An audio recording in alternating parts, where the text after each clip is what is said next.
Well, what's next, folks? Asked Tony while putting the pool cues back on the wall. Is it bedtime?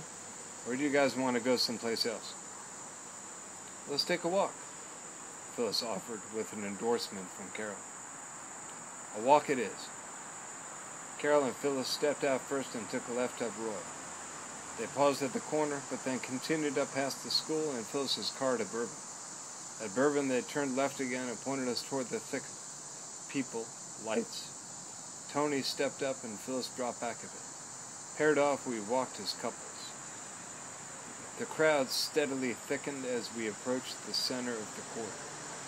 Behind the Bourbon Orleans, at the far center of Rue Orleans on the riverside, Tony let out a laugh and motioned us into the bar there.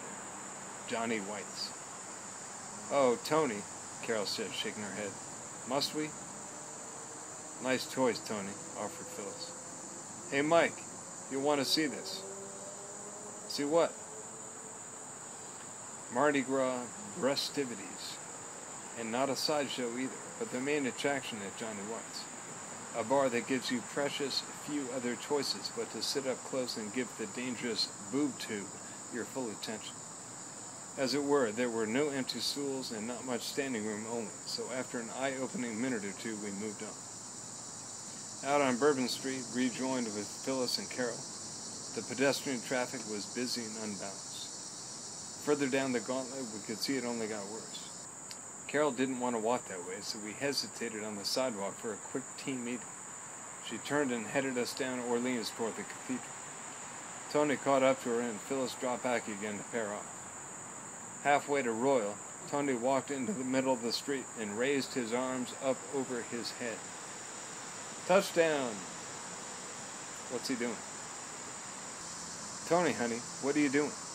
Carol asked him. I'm praying, Tony called back. I'm praying with Jesus. Touchdown, Jesus. Haven't you guys ever noticed this? He asked the three of us. What are you talking about, Tony, dear? Come out here a second. Look at the church. We all walked into the street and stood where Tony was standing. See it? I see it, Phyllis told Carol. Oh yeah, right. I see it now, said Carol.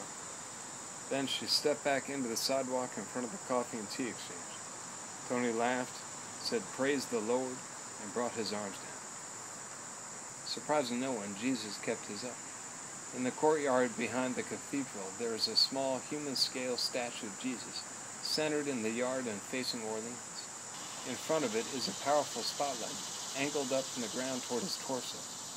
The Lord's torso, head, and raised arms are thereby cast in greatly magnified shadow onto the back exterior wall of the cathedral, centered and positioned perfectly so that the bulk of his figure is visible from the greatest distance.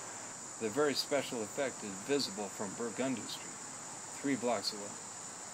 Tony's appreciation of the Jesus image somehow managed to be a bit sacrilegious and somewhat respectful at the same time. The phrase definitely not an unuseful metaphor, and one I later discovered was the brainchild of the famous Fighting Irish of South Bend, Indiana. I've had enough walking, you guys, said Phyllis loudly. Let's go somewhere. Carol turned around fast, smiling. Safely off Bourbon, she seemed relaxed again, even energized. Where should we go? Oh, I don't know, said Phyllis. How about, oh, I don't know, said Carol, spinning back around. I know, Tony answered, with his chin up, talking to the air out in front of himself. Is it a surprise?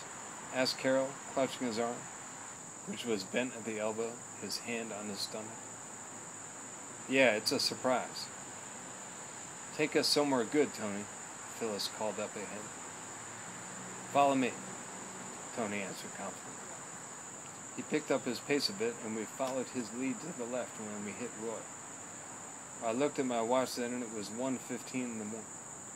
The chances I would make it to the office that day, later that Friday morning, were getting slimmer by the minute. Any more stops and it was hopeless. We walked on the quiet north side of Royal from Orleans to the corner of St. Philip, where we stopped to regroup, then split up. Phyllis had parked up by the elementary school, and Tony's supertanker was ahead 1 block on Governor Nichols. Tony stood up first and laid down a plan.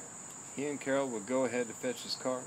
They'd turn and bring it down Royal to St. Philip, whereupon Phyllis would pull out of her space, take a ride on Royal, and follow. Nobody spoke. Everyone did as they were told, even Carol, for whom we all knew was significant, agreeing by silent proxy to be a passenger in Tony's infamous, previously very dangerous convertible. Phyllis squeezed my hand again, as she'd done several times already, and pulled me up St. Peter to the Chrysler. In keeping with an old tradition of saying things without real conviction, inconsequential things, I told Phyllis that I thought it was pretty cool that Carol was riding in the Cadillac. Phyllis smiled and said it was cool, in a way very cool, especially since Carol would probably make him get rid of the car when the baby was born. At the Chrysler, Phyllis changed her tune and focused on the moment at hand. You're right, though, Michael. This is a big deal for Carol. She hasn't ridden in that car for 3 or 4 years. If Tony was smarter, he would have fixed the seatbelts a long time ago. Why didn't he? Stupid, lazy, insensitive. Take your pick. Doing it now is a little like saying, okay, I care about the baby's safety, but not... Phyllis cut herself off, like she didn't trust what was coming out of her mouth. Well, those seatbelts weren't too easy to get, I bet. Phyllis put her seatbelt on and signaled for me to do the same. Yeah, maybe you're right, but I'm not quite sure he was trying very hard. For a long time, he criticized Carol for being too uptight. For being too uptight to ride in a car without seatbelts? Phyllis paused. Does that sound too uptight? No. Phyllis stopped again. But anyhow, she is having fun tonight. There's no denying that. That's good. What about you? What about me? I asked Phyllis back. Having fun tonight? Today, I mean? I was having lots of fun, as I'd had all day. But now it was late and we were approaching a time when we might have to make some choices. I smiled at Phyllis congenially and told her I was still having fun. The night wasn't over, and I wasn't sure how I wanted things to end. Let's push all decision-making until later, until as late as it will go. Go with the flow, as they say, and see what happens. No, I'm serious, said Phyllis. Have you had a good time today? Has it been everything you hoped it would be? She added with a laugh. I didn't hope it would be anything. Phyllis looked at me confused, but then seemed to remind herself that I was only a guy and not a very old or wise one at that. She pulled into traffic, cutting off a horse and buggy, then pulled up to the corner. Tony and Carol had gotten there first and were idling with the top down next to a yellow curb and a no parking here to corner sign. Carol looked partway over her shoulder and then raised her left hand in a quick follow us gesture. Tony pulled the big blue boat into the quick Royal Street traffic back before all the stop signs, and the caravan motored on.